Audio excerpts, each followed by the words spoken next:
What's up guys, and welcome to this review of Star Wars Quest for the Hidden City, part of the High Republic by George Mann. This is a younger reader's book focusing on a mysterious planet called Gloam, where after a astromech droid belonging to a Pathfinder team is found drifting in space, another Pathfinder team takes it upon themselves to investigate and to see what's going on this mysterious, dark and spooky planet. So, what did I think of this new addition to the High Republic? Part of the second phase of the High Republic, so 150 years before the first phase. This is actually surprisingly good. It's not the most detailed, depth-filled story ever made, but it is very entertaining, very enjoyable. And I think it does a good job at establishing what the story is, setting a certain mood and tone.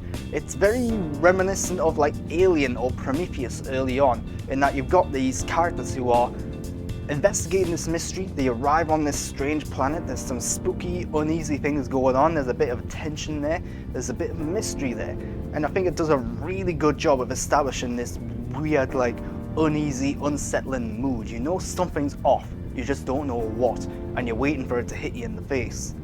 So, the story is very straightforward. They go to this planet. They want to look into this mystery. They then find out something that they didn't know. They then investigate the mystery. They then solve the mystery. It is a young reader's book, so it is straightforward storytelling. And I think if you're a fan of Star Wars, if you are a young reader, or if you're just wanting to have a good time with a short book, it's not a long book by any means either, then this is a very enjoyable book just to pick up and read. And it isn't going to be expanding on Star Wars in a huge way. I do wonder how significant some of these characters are going to be. They are hinting at things that are going to happen later, particularly towards the back end of the book, and that's interesting. And as a result of this, there are some twists and turns, there are some surprises, but they're not the most revelatory things ever. They're not the most surprising things ever. I don't think I was ever caught off guard by it. I don't think I was like, oh my god, I did not see that coming. I think a lot of the twists and turns and surprises are a bit predictable. But again, younger readers might not think that, so they could enjoy it more, perhaps. The big disappointment of the book is the characters, or are the characters rather. The characters particularly focus on this Pathfinder team who is out to investigate this planet and what's happened to the other Pathfinder team. You've got two Jedi, Salandra and Rupa, her Padawan, and you've got a pilot called Dietrich, who I think is actually one of the more interesting characters in the book. And you've got this doctor called Obik, you've got two droids, and that's kind of it. You've got these other two characters as well who are only seem to pop up here and there, and you kind of forget about them, which is weird. But I feel like a lot of these characters are very surface level. They're very one note throughout the entire book. It's got this idea of, alright, this guy's the doctor. He's going to do doctor things and that's it. You've got, right, this one's the pilot, but there's a bit more detail and depth to her character. The fact that she's got this very unique look, she's got this very adventurous and morally driven character. I do think this pilot is one of the more interesting ones, even though she is one of the smaller roles in this book. But the two Jedi, Salandra and Rupa, I think are the most disappointing elements of the book. They are the main characters, particularly Rupa. And the problem is that these characters are very stereotypical Jedi.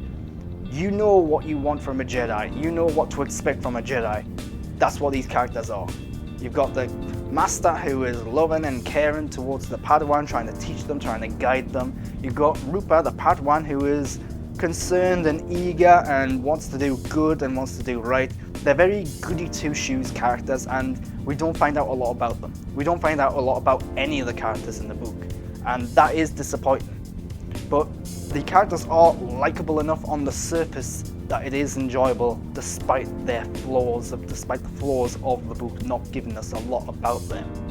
There are other characters though, but again, you've got some stereotypes in there of like a aging father who cares for his son and is a bit, I'm not going to say oppressive or demanding or authoritative of something extreme as that, but he knows how he wants things done. He is very like brutish in his delivery. And then you've got the son who wants to go out on adventure and do good and so on. Again, it's like, this is a character trait that isn't exactly unique or original, and I've kind of seen it before. So yeah, the characters are disappointing, but they're not terrible. They're interesting enough to help us get from point A to point B, and they do a good enough job at that. That being said, the book does a good job exploring what a Jedi is. So throughout this book, you see things from Rupa's perspective, and she's constantly wondering what's her role in the galaxy, what does she have to do as a Jedi, what's her responsibility as a Jedi. And some of the symbology in this book is good, if a little on the nose. So Salandra, the Jedi Master, for example, carries a shield. And she carries the shield because in her eyes, the Jedi are all about protecting people, not killing them, not going into action. They're all about defense and protection. They are guardians of peace. So the shield is a physical symbol of that, while also being a tool to help her do that. And the metaphors and analogies throughout this book do relate to the shield that she uses, and Rupa learns about that throughout the book. And yeah, she learns that Jedis are the protectors of peace, and it's well told, just a little on the nose. But again, younger viewers, maybe not so much for them. So I do think that's actually a good thing. The action scenes of this book, there's not a huge amount of action there, but I do want to shout out the finale action scene where things do really hit the fan, and it's very well written. I think the writer does a good job at conveying what's going on and giving it a very cinematic feel and flair. I've got a very vivid image of what happens in the back end of this book, and it's really cool, it's really interesting, it's really entertaining. And a lot of the action scenes are like that as well. But I do think the finale is the standout moment in terms of action, in terms of grandeur and spectacle. And that's really good. But in terms of the villains, this I think is another weakness in that the villains are... You can see who the villain is right from word go. You can see where the twist is going to be right from word go. And the problem is their motivations are so predictable and unoriginal and not that well thought out. So the villain, as it turns out, I'm gonna give you a light spoiler here, but the villain's doing what they want, doing what they do because they want to gain something, and that's it. So they're doing these very horrible things for very selfish reasons, which is absolutely fine, but I just wish there was a little more to it than that, because it seems like the stakes and what's going on is a bit grander and more important than what's actually the villain's actually trying to do. So I'm trying to be vague and avoid spoilers here, but the villains are just a bit disappointing and a bit one note. Again, a weakness of the characters, and that is the big problem with the book, is the characters. So if you've ever read any of these Star Wars these younger reader books for Star Wars, you'll know that they have some images in there. They aren't just all right. Now, in the past, these images have been well done. The art is actually very good. The problem is there's very little of it. So in this book, there's only 2 art pieces. I've had this criticism with other young reader books that I've reviewed, and I do have to scratch my head and wonder, why? Why are you only giving us 2 pieces of art at 2 very random times as well? Yeah, the art's good, the art's cool, it's good to see the characters, it's good to see the colour and the environments a bit more, and to get a better idea of what some of these aliens look like. But to only have 2 of them in there does question why have any at all. Why settle for 2? Why not go for 7 or 10 or whatever? Why not have them a bit more spaced out in the book? That way we get in a few every now and then.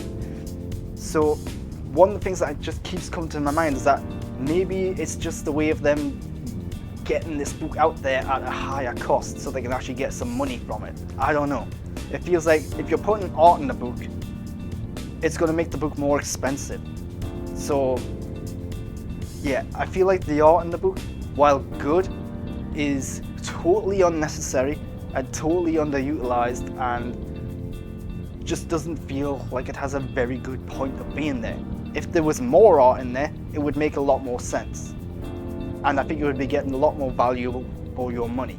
This isn't the most expensive book ever, by the way, but it does make me wonder that maybe the art's in there just to try and boost the price up so they can get more money from it, because it is a shorter book. But ultimately, the quest for the hidden city is a lot more enjoyable, a lot more entertaining than I ever expected it to be. It is a good, fun Star Wars adventure. It's just disappointing that the characters aren't all that detailed or filled with depth, and the story itself is a pretty straightforward one. The book does a really good job of setting the tone and the mood, and it's very thrilling and exciting and mysterious and spooky at times. And for a younger reader, I think you're going to sit down and read this, have a good time. It's not a long book, it's not a challenging read by any means. There are 2 decent art pieces in there as well. So yeah, very surprisingly enjoyable, but not necessarily one that I think you've got to flock to your nearest bookshop to get. I don't think, if you don't read this book, I don't think it's going to add a huge deal to your knowledge of the High Republic. But as a starting point, as an introduction to some of these characters, it's a decent one. We just need to see a lot more from them and learn a lot more from them in the future.